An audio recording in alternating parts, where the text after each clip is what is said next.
What is going on, everybody, on the Hill Steven channel? All you mother flowers out there. Man, I couldn't wait to say that as soon as the record button hit. But what's up, everybody? This is Big Mike from Big Mike's Wrestling Recap Show. I am taking over for tonight Smackdown live review for you guys to listen to because Steven couldn't make it. He had family to tend to, so I'm going to hold it down. And I hope everybody likes the episode. And I will be grateful if you guys love the episode for you guys to come over to my channel, subscribe to the channel, Big Mike's Wrestling Recap Show. I will have a review as well. And we can all, just be happy campers and all that type of stuff, and have fun. So you guys hear me on the podcast all the time, and from the last couple of weeks. But other than that, I would like to say I'm happy to fill in. I'm happy to be a part of it, and I thank Steven for letting me do this for him. And I'm pretty sure he is glad that I am doing so as well. So thank you guys for listening. All of my information will be at the end of the review, and we can all get on with it. So see you guys. Let's get on with the review. What is going on, everybody? This is Big Mike from Big Mike's Wrestling Recap Show. I'd like to thank you guys for tuning back in to watching the videos. I am not only on my channel, I am on Hill Steven's channel filling in for the SmackDown Live review for tonight for March 27, 2018. Real interesting show. Not the most, blown out show.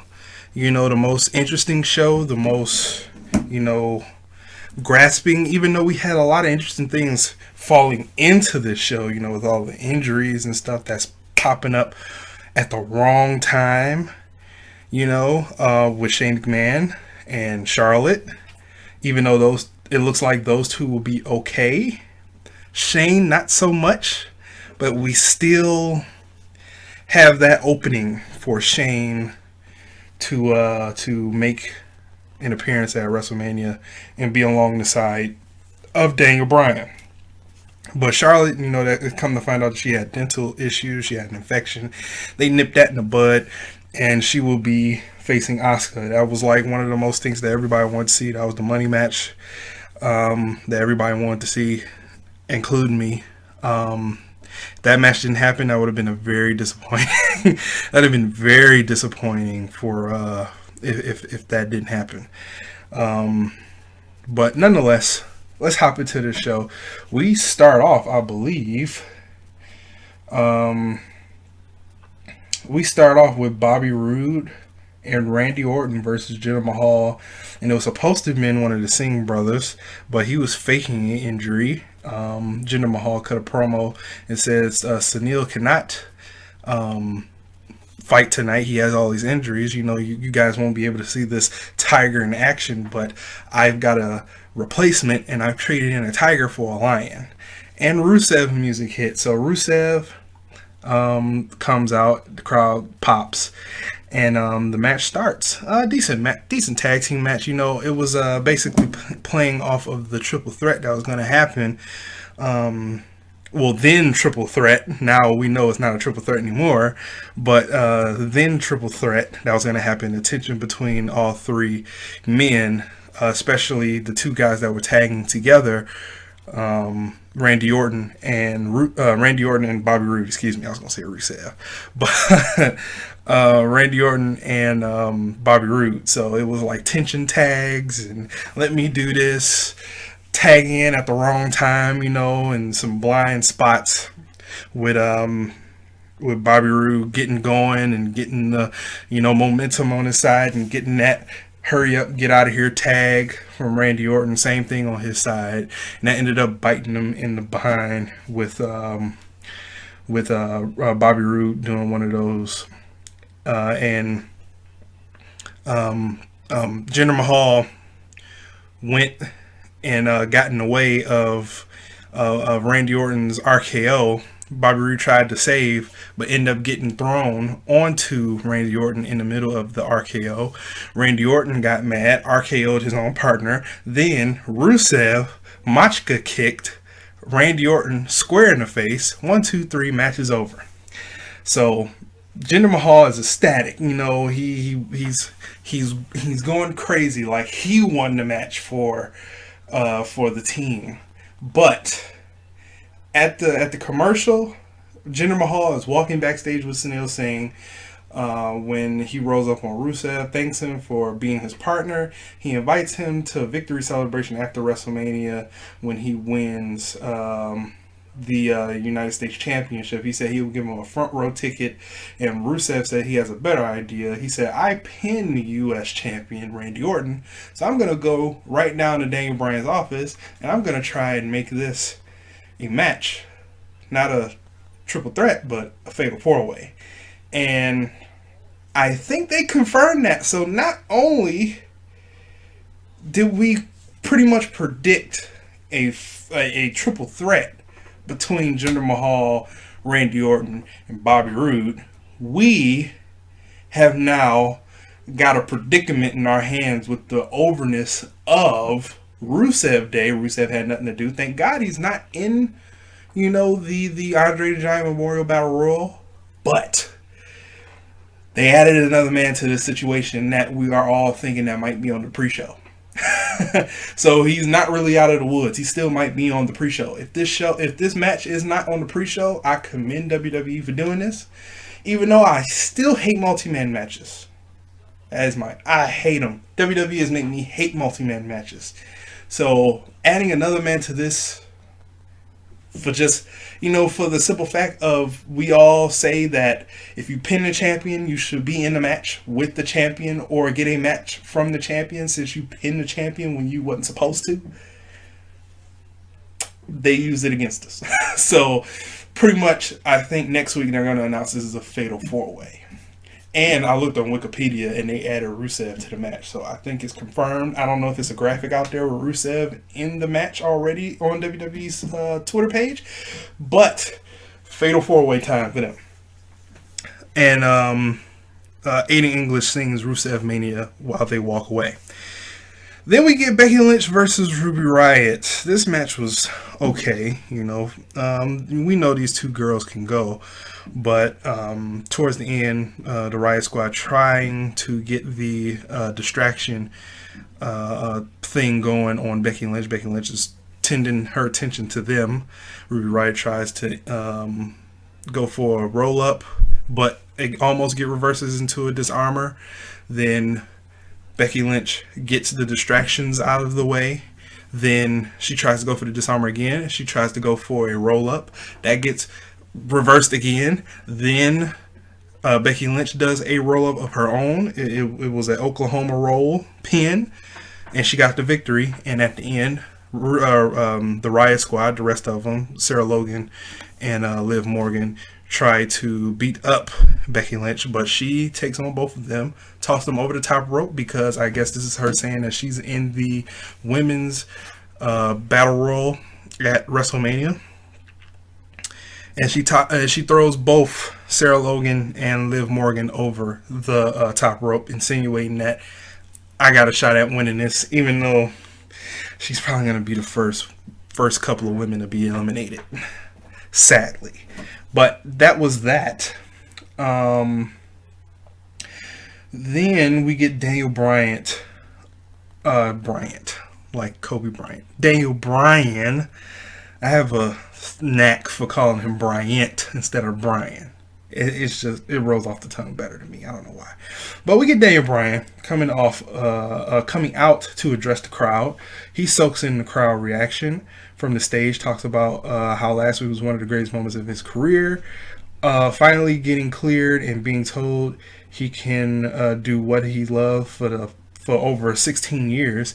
He cuts a chant off from the crowd and say he has a job to do as general manager, and they've said thousands of times SmackDown is the land of opportunity, so he wants to give Kevin Owens and Sami Zayn one more opportunity, but just one. His proposal is that Sami Zayn, Kevin Owens will face Shane McMahon and Daniel Bryan at WrestleMania due to complications. Complications from the attack. Shane has been hospitalized, but Bryan has a good reason to think he'll be ready to fight at WrestleMania. So here's the stipulation: if Shane wins, I want to call him Cammy so bad again, but Kevin Owens and Sami Zayn will remain fired. But if Shane loses, and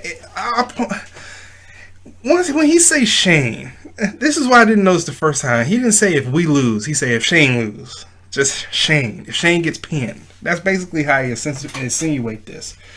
But if Shane lose, they will be reinstated. Like he said, opportunities, and he's had a lot of them. He's had a lot of people ask him why he's given those two so many opportunities.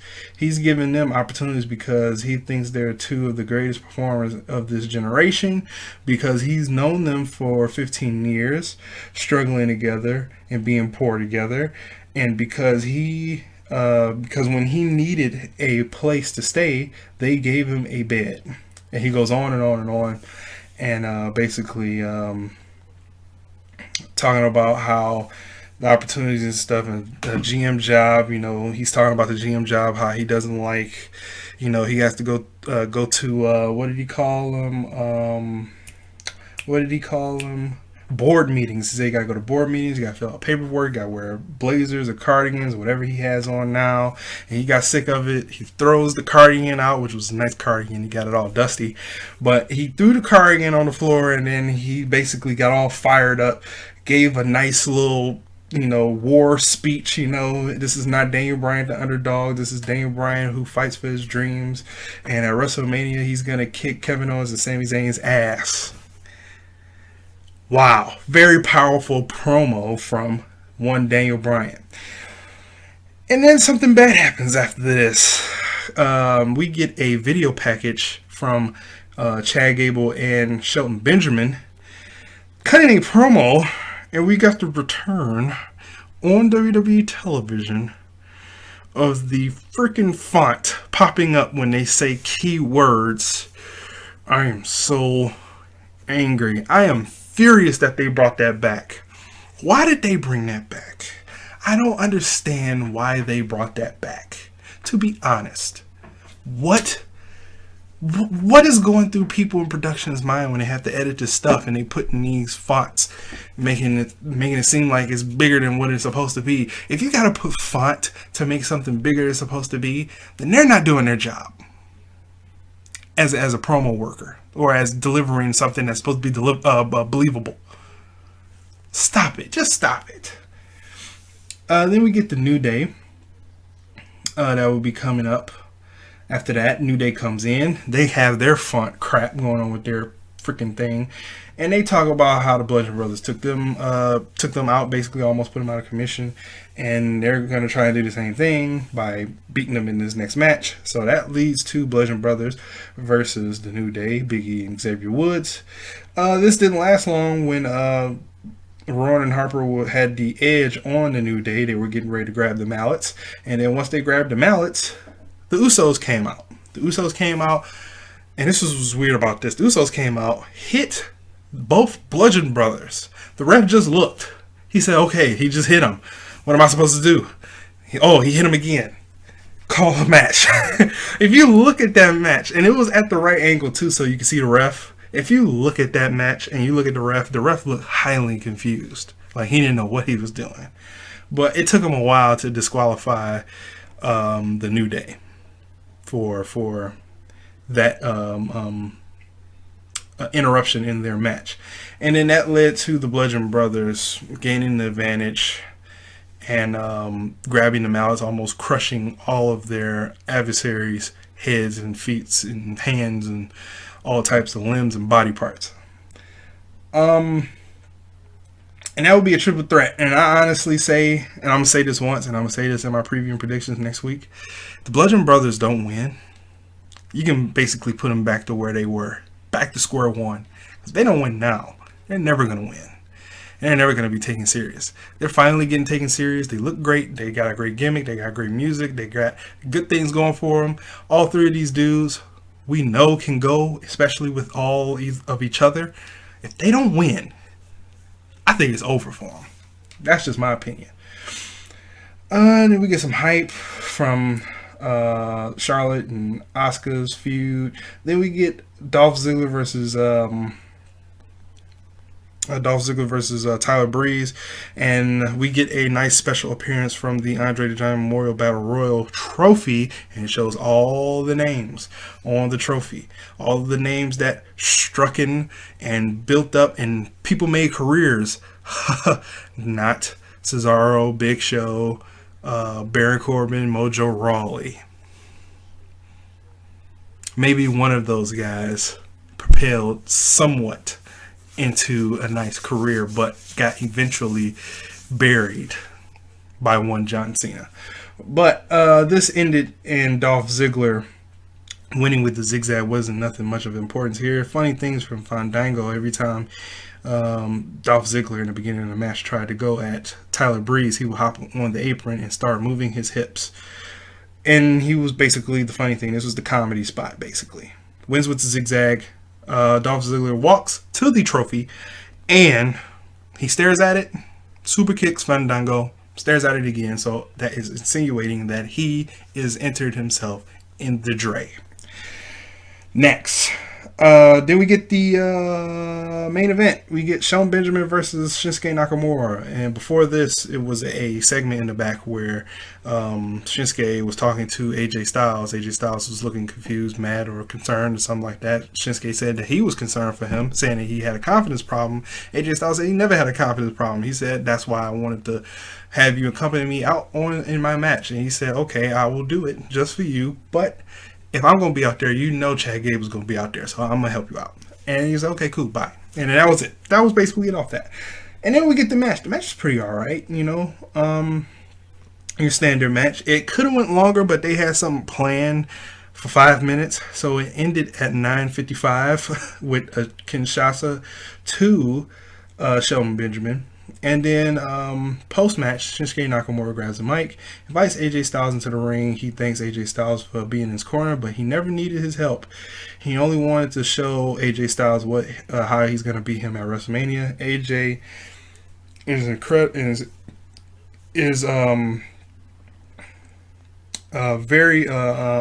he's accusing and telling him stop doing all these mind games, basically, before saying at WrestleMania he's not going to be playing games anymore with him.